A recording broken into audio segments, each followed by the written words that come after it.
So Lions in the NFC title game. Like going into this year, I was wondering, would the Lions meet the hype? Because, man, they had such a strong finish at the end of last season, and everyone was picking them to be that team. I was just wondering if they were ready. Why has this year worked out so well for them when you look to where they are right now?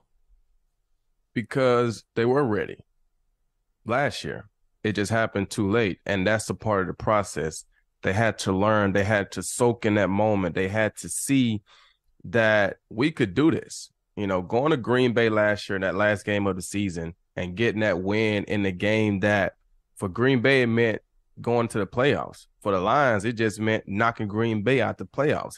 But I also think it meant mentally getting over that hurdle of the team that's been the monsters in the conference. You know what I'm saying? We've had plenty of opportunities, at least my years there. We had 2 opportunities to win the division title, and it was a winner-take-all game against Green Bay, and we lost both times. And so being able to go to Green Bay and get that win and then just kind of ride that momentum all the way through the offseason, from free agency to the draft. I mean, look at the draft that they had. Jameer Gibbs, Sam Laporta, Jack Campbell, like, man, tons and tons. Brian Branch, just guys that came in ready to play, hungry, contributed all year. Big members of the team. And so I think they had to go through that last year and see like they could do it. I think the hype coming off the Hard Knocks and going into the season was probably a little too much, and they didn't handle it well. And then once they got rolling this year, I think they understood what had to be done. They were ready for the hype. It was more about them instead of the hype. They've kept the focus really honed in onto who they are and what they're trying to do. And, you know, they were able to win some games and get on a good roll. And the way it played out is perfect. They started out fast, got some wins. You go through that little lull of the season. They lost some, didn't play great. And then they came back out on the other end, and now they're playing as good, if not better, than anybody else. And like you said, Glover Quin, like you were on some good Lions teams, but they always have that cloud hanging over them for what the franchise has been for the majority of their time in the NFL. And like, let's just be real about it. It takes a special person, and it takes a different person to change that kind of conversation. And when you first heard Dan Campbell speak, you were like, all right, clearly a football guy, clearly a maniac, but was he going to be able to coach? And man, even after some adversity he had in the first 2 years, this guy believed in what he did, and he's built this team through the trenches along with Brad Holmes, and they're now just hitting everything right with what they're doing with this organization. Yeah, I mean, you know, he's came in and you know, everything that Dan Campbell embodies. You know, you look at his career, just a hard-working guy. You look at his coaching career, going up through the ranks as a hard-working guy. You look at Detroit, the city. It's a hard-working blue-collar city.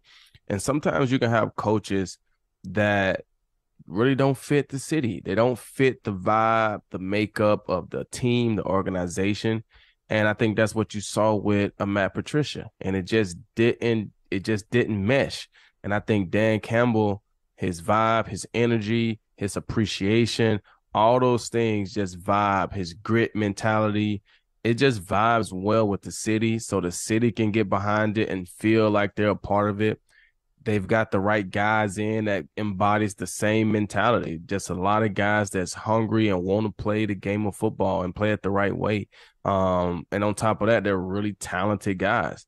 And, you know, he's got that team playing at a level and believing that they can win every single game. I think they really take on that mentality. And when they step on the field, they feel like we can win this game. There's not the Lions are going to beat themselves or, no, we're going out to win this game. And that's a great feeling to have.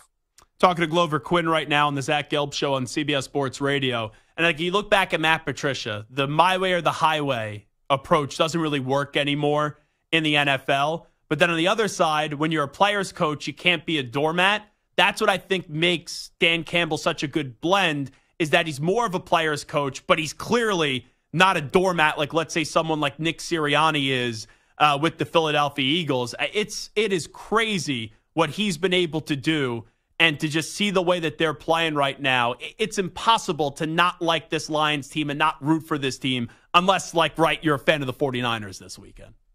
You know what? It's actually funny that you say that about the players coach, because I tell people this all the time.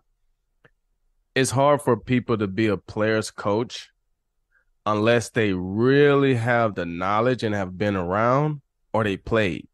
Otherwise, you don't know how to be a players coach. You think you know, and they turn into doormats because they feel like they just got to let players do this or do that or whatever, so they could be seen as this cool guy. Oh, he's a player coach. Oh, Nick loves us. And I don't even call Nick name because I don't even know Nick Sirianni like that. Mm-hmm. But just saying, oh, he loves us, man. He lets us get away with this or that. Or yeah, that's fun on Mondays and Tuesdays, but it sucks on Sundays when you're getting your teeth kicked in. That's not necessarily what a player's coach is. Dan Campbell played the game. He understands. So he understands what players need, what they want, how to connect with players. And that's how you be a player's coach, connecting with your team, demanding a respect, demanding a level of work, but it's a connection that you have to where you understand what they're going through. You understand what it feels like because you've been there. Very few people can do that. And so yeah, you kind of look at some hires that are being made now, like Antonio Pierce and Gerard Mayo. Like, I see a lot of what the Lions have with Dan Campbell that now teams are trying to emulate with both those guys. Ended up getting the head coaching jobs with the Raiders and the Patriots. Yeah, and you look at D'Amico Ryans. Yeah, that's a great thing, point. Right? Guys that's played the game, smart players, hardworking players, right? A lot of times those guys know how to communicate. You know, D'Amico, Mayo, Antonio, all those guys were linebackers. So they communicated with the whole defense. They had to. They were the play callers, right? And so they're probably smart guys, tough, physical, and that's the mentality. But they're also young enough to that they can connect with this younger generation of players. It's a new league. It's not the same league as it was even when I first got in 2009. It's a different league. So having these younger coaches who can understand these younger kids, how they're being raised, how they're being brought up, and then being able to connect with them at the professional level, I think these younger guys, they're going to connect and vibe way better with a younger coach than they are with an older coach. I mean, you look at what D'Amico did. He took almost the same Houston team, except for C.J. Stroud and, Will Anderson. And I get it, those are key pieces. But Lovie Smith and David Culley almost had the same, and they couldn't get it done because I feel like they couldn't connect. I live here in Houston. They couldn't connect. And D'Amico comes in, and it's just a totally different energy. You know what I'm saying? You look at what Antonio Pierce did in Las Vegas. It's just a totally different energy. Like, those guys can connect. They're out there smoking cigars in the locker room. Like, they're having a great time. Like, I get it. It is what it is. And so I think you're seeing a lot of that. And Dan Campbell is one of those guys. He played the game. He understands it. He's not too old. He's young enough to be able to do up downs with his team, to run with his team. He's a in shape guy. He's probably in there lifting weights with his team. Like, all those things, players love that because you're not making them do anything that you can't do, and you're not making them do anything that you probably haven't done. It's very difficult for certain coaches to sit over there and make you do stuff, and you're looking at them like, you can't even do this. Like, you're asking me to do something that you can't even do. You don't even have a clue of how to do it. So I think that's one thing that makes Dan Campbell really special. Since you brought up the Texans, I know you started your career with them. You being, a secondary player, defensive back, safety, Glover Quin here with us on the Zach Gelb Show. Just what stood out to you the most with what a rookie quarterback in C.J. Stroud did in year one in Houston, having to go up and defend so many quarterbacks for so many years?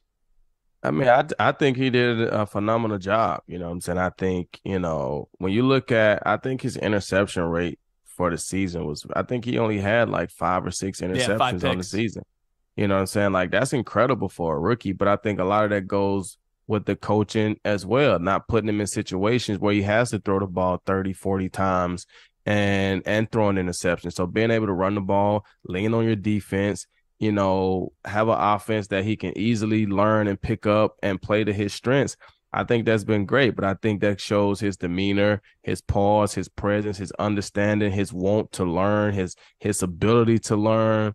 And those young guys, Will Anderson on the defensive side and CJ Stroud, when you get drafted like that, everybody in the locker room knows that those guys are the future.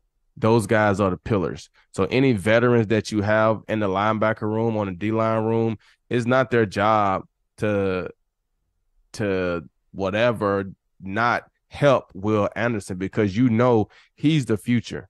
You're better off helping him than trying to go against him, because they're going to get you out of here before they get Will out of here. He's the future, right? Yeah. Like anybody on the offense, you guys should be trying to help CJ, because those are your future guys, offensively and defensive. They made that statement. We got a new coach, and these are our guys, period. And so I think everybody on the team has bought into that, and they rallied behind those guys and rallied behind CJ for sure. And it was just an incredible year to go from 3 wins last year to make it into the division around this year with that type of momentum, with a rookie head coach, a rookie quarterback. I think the sky's the limit for those guys. I think the biggest thing is obviously tough going from year 1 to year 2. There's film out there on you guys now from a coaching staff, from a player staff. I mean, player's point of view, and, game plans will be different next year, being able to, prepare more for CJ. So the expectations will be high again next year. They'll probably be higher because you did so well this year. You came off offensive rookie of the year, more than likely. I think he won some offensive rookie of the year today. I saw. So the expectations are going to be higher. So they got to just prepare for that and understand that it's going to be a journey. You look at Jalen Hurts in Philly, last year had a phenomenal year. This year wasn't as great, right? But the expectations are higher. The league is better. They're ready for you. And so being able to, stay great through all of that will be tough, but I'm sure they can handle it. And D'Amico is a guy that can help them. But I tell people all the time, that's why it's hard to downplay somebody's greatness when they've done it for so long, because you don't understand, people sit here, and I know I'm jumping from different things, but it's just all relative, because they talk about LeBron James and he just got stats because he's been in the league for 21 years. Do you know how hard it is to be in the league at an elite level for 21 years? Yeah, it's nuts. It's that's why we brought this up earlier. Like sometimes today you have people saying, "Oh, Mahomes is the greatest quarterback of all time." I'm like, hold on. Did we just forget Tom Brady played in the NFL for 20-something seasons and won 7 Super Bowls and beat Mahomes in an AFC title game and then also a Super Bowl? Like, as much as I love Mahomes and how ridiculous he is, Glover Quin, it's like, let's make sure that he's going to be able to do this for 15, 20 years and unfortunately not get hurt, along those nature too, because the durability part is massive. Right, and that's a part that people don't take into consideration when they want to say the greatest of all time. We never said Tom Brady was the most talented of all times. We said he's the greatest, right? So when you look at Patrick Mahomes, is he more talented than Tom? Sure. But to be able to do it, if Patrick Mahomes can stay at this level for 15 more years, then he'll probably be greater than Tom, because he'll probably have more Super Bowls. He's already been to 6 AFC championship games in a row. He's been to 3 to 2 Super Bowls already. I doubt he makes it back there this year. I think the Ravens will beat him, but he's been in 6. So if you continually going to the AFC championship games every single year in Super Bowls, you're going to win 1 or 2 here or there. And over the course of 20 years, you get 5 or 6 or 7, right? But that's a lot to do. That's hard to do. And until he do that, all we can say is, yes, he's more talented, but we can't put him as the GOAT at this point. He just hasn't done it long enough. Last thing I'll ask you, Glover Quin. Brock Purdy has turned into a polarizing topic. Let's say you were getting ready to go up against him this weekend. What would your honest assessment be of him when we be in your defensive back room? I honestly would feel like, let's put the game in his hands. I think Brock Purdy is a good quarterback. I mean, I feel like he does a lot of things well, but I also feel like, he has a lot of guys around him. And that's not a knock on him. That's not his fault. You know what I'm saying? That's a luxury for him not being a super high paid quarterback. So you can have a Christian McCaffrey at running back. You can have a George Kittle at tight end. You can have a Debo Samuel if he's able to go. You can have all those weapons, and you got to do a great job in managing that. And that's difficult in itself. So I don't sit here and feel like Brock Purdy is a guy that can't play. Obviously, they're in the NFC Championship game, and he's a big part of that. But at the end of the day, I feel like Christian McCaffrey can really make this team go. And so if we can't stop Christian McCaffrey, that makes Brock Purdy almost impossible to defend because they got both things going, the run game and the pass game. And so I think they definitely got to make sure they stop Christian McCaffrey in the run game and force Brock Purdy to throw the ball. And if he can throw it well enough, consistently enough, when you're expecting him to throw it from a one-dimensional standpoint, then you tip your cap and say, hey, man, he earned his keep for today. But if you go out there and not stop and slow down Christian McCaffrey, Brock Purdy's going to have a career day because the whole field is going to be open because they got too many guys that can beat you and everything is going to be clicking. So I think they got to definitely make sure that they can stop the run game, put it in Brock Purdy's hand. If Debo Samuel can go, that adds another element. If he can't go, I know they went on a 3-game losing streak earlier in the season, and I think Debo Samuel was absent for all 3 of those games. So that's a big key right now.